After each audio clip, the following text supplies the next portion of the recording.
뭐냐면 자연발화성 물질 및 금수성 물질이라고 했는데 이 중에 유일하게 금수성이 없는 게 황린이 되겠습니다. 황린.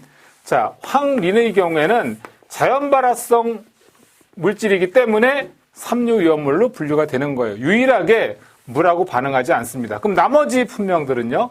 나머지 분명들은 자연발화성도 있고 금수성도 있고 이렇게 보시면 되겠습니다.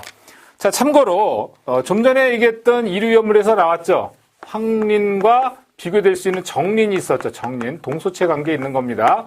한 가지 원소로 되어 있는 물질이지만 그 물질 자체가 서로 성질이 다른 거. 그래서 동일한 원소로 구성되어 있는 물질이지만 물질은 다릅니다. 그래서 이 경우는 정린, 이 경우는 황린이 되겠습니다. 동소체 관계에 있는 거고요.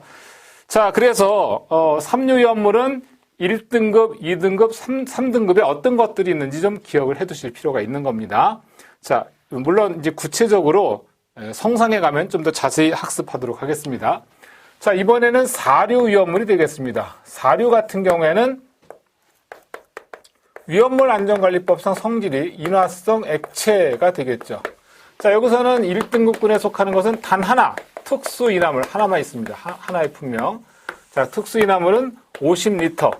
지금 계속 킬로그램을 쓰고 있는데 유일하게 리터를 쓰는 게 바로 사류위험물이에요. 자, 2등급군에 오게 되면 제1석유류가 있고요. 자, 그리고 알코올류가 있습니다. 물론 제1석유류는 비수용성과 수용성으로 나눠요. 아무래도 수용성보다는 비수용성이 좀 더 화재 진압이 어렵겠죠. 그래서 이 경우에는 200리터, 수용성은 400리터가 되겠습니다. 아시다시피 알코올류는 물에 잘 녹죠? 그러니까 그냥 똑같이 400리터로 가는 거예요. 자, 그 다음에 이제 3등급군으로 가볼까요? 3등급군에 보면 제1석유류가 있으니까 당연히 제2석유류가 있을 것이고, 그리고 3석유류가 있을 것이고요. 자, 그 다음에 4석유류가 있을 겁니다. 4석유류. 그리고 마지막에 동식물류가 있습니다. 자, 2석유류와 3석유류도 역시 비수용성과 수용성이 있고요. 자, 제2석유류 같은 경우는 비수용성이 1000리터가 되겠습니다. 그러면 수용성은 항상 이보다는 2배, 2000리터가 될 거고요. 자, 3석유류 비수용성이 2000리터일 때 수용성은 4000리터가 되겠고요. 제4석유류는 수용성, 비수용성 관계없이 6000리터, 그리고 동식물류가 바로 10,000리터가 되겠습니다. 자, 그러면 여기서 이제 또 우리 한 가지 알아둘 점. 자, 1석유류, 2석유류, 3석유류, 4석유류 어떻게 분류합니까? 이 경우에는 바로 인화점을 가지고 구별을 하는 거죠. 인화점이 21도씨 미만이면 1석유류, 21도 이상 70도 미만이면 2석유류, 70도 이상 200도 미만이면 3석유류, 200도 이상 250도 미만이면 4석유류 이런 식으로 분류한다는 거 일단 기억을 좀 하시면 좋을 것 같습니다. 자, 그리고 이제 오류위험물로 와볼게요. 자, 오류위험물은요. 자, 위험물 안전관리법상 성질이 뭐가 됩니까? 바로 자기반응성 물질이 되겠습니다. 1등급군 분명 두 가지만 있습니다. 유기과산화물이 있고요. 그리고 질산에스테르류. 자, 용어가 어려워도 자꾸 하다 보면 귀에 익어요. 자, 이 경우에는 지정수량이 바로 10kg이 되겠습니다. 자, 그리고 2등급군에 들어가 보면 히드록시라민, 히드록시라민염류. 자, 히드록시라민. 시험에서 많이 나오는 경우는 아니에요. 그리고 히드록시라민, 염류. 자, 이 경우는 지정수량이 100kg가 되겠고요.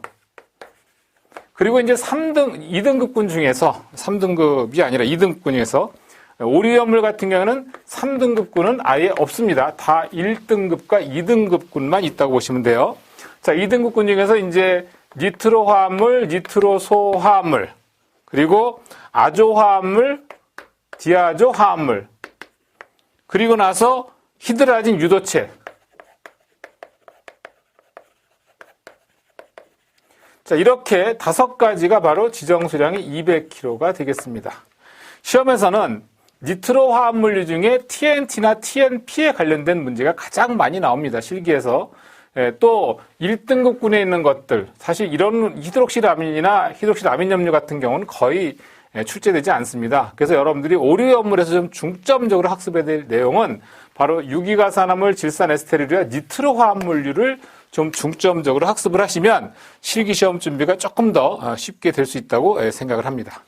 자, 그 다음에 이제 육류위험물 되겠습니다. 육류위험물은요, 산화성 액체 되겠습니다. 산화성 액체. 자, 이 경우는 전체가 다 인류위험물이고, 많지 않죠? 예. 과염수산이 있습니다. HClO4가 있고, HNO3 질산이 있고, H2O2 과산화수소 있습니다.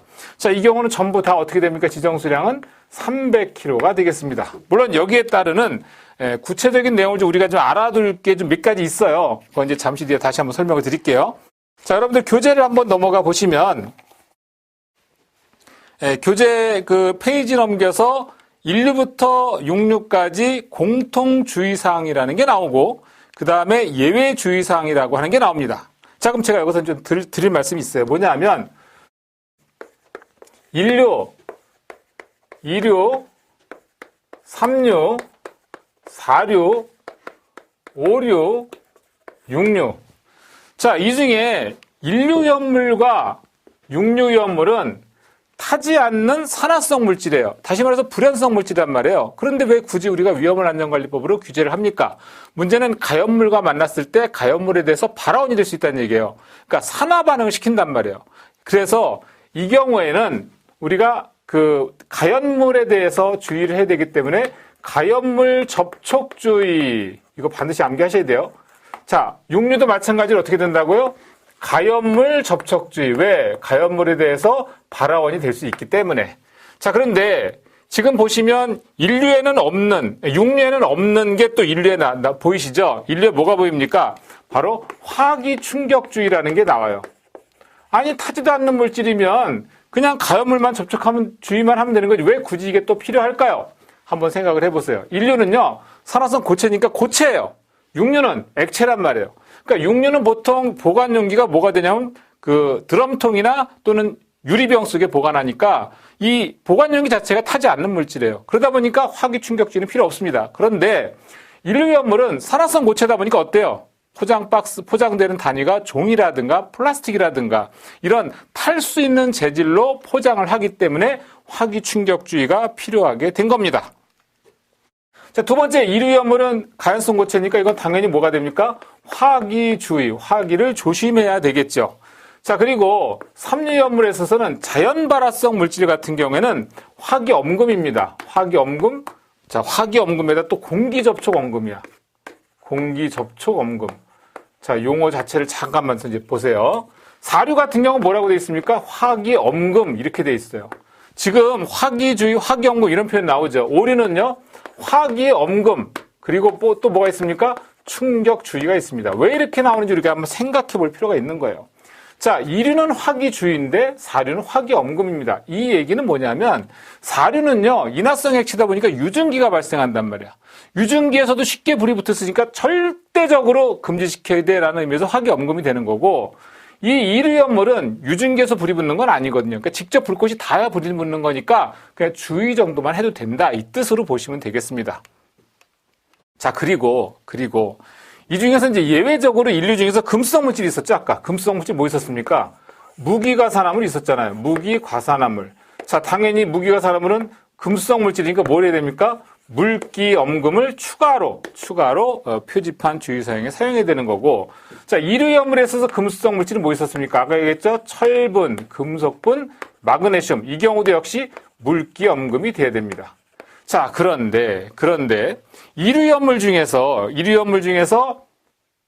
지금 고체니까 또 유증기가 발생한다는 걸 우리가 생각하기는 사실 어려워요. 그런데 인화성 고체 같은 경우에는 여러분들 그 인화성 고체 대표적인 게 뭐가 있냐면, 뷔페에 가면 이게 음식 식지 말라고 고체 깡통에다가 이렇게 불을 붙여놓은 경우 있죠. 그게 바로 이제 고체 알코올인데 그런 게 인화성 고체에 해당되는 거예요. 그런 것들은 역시 유증기에 불이 붙는 겁니다. 그래서 인화성 고체만큼은 바로 뭐가 된다? 화기엄금이 된다. 이건 굉장히 중요한 겁니다. 이거는 뭐라고요? 중요합니다. 그래서 암기를 하셔야 돼요. 자, 인화성 고체에 화기엄금이 되겠고요. 삼류위험물 중에 당연히 금수성 물질들, 당연히 이건 뭡니까? 물기엄금 표시해야 되겠죠. 이렇게 예외적으로 우리가 알아둬야 될 내용들도 좀 같이 알아두시면 좋을 것 같습니다. 그렇다면 더불어서 만약에 운반한다 그러면 방수성 덮개가 필요한 거, 물을 닿지 못하게 하려면 뭐가 필요해요? 무기가산화물, 철분, 금속, 마그네슘, 그 다음에 삼중의 금속물질. 얘네들은 뭘로 덮는다고요? 바로 방수성 덮개를 이용을 해서 운반을 해야 된다. 이런 얘기가 되겠습니다. 자, 그 다음에 열을 받았을 때 만약에 열분해가 일어난다. 그럼 어떻게 됩니까? 그런 경우에는 바로 우리가 차광성 덮개를 해야 되겠죠. 차광성 덮개. 자, 차광성 덮개를 해야 되는 경우 어떤 경우가 있을까요? 인류연물이나 육류연물은 열 받으면 어떻게 됩니까? 당연히 열분해를 통해서 산소가스 발생하니까 차광성 덮개 필요합니다. 자, 그리고 또 역시 이류 같은 경우에는 열을 받는다고 해서 무슨 분해되고 그런 물질은 없어요. 삼류 중에는요, 자연발화성 물질은 차광성 덮개를 해야 되고요. 사류 중에 특수인함을 역시 열분해 통해서 불안정한 물질로 바뀔 수도 있습니다. 자, 그리고 오리연물 열분해하면 역시 산소가스 발생하죠.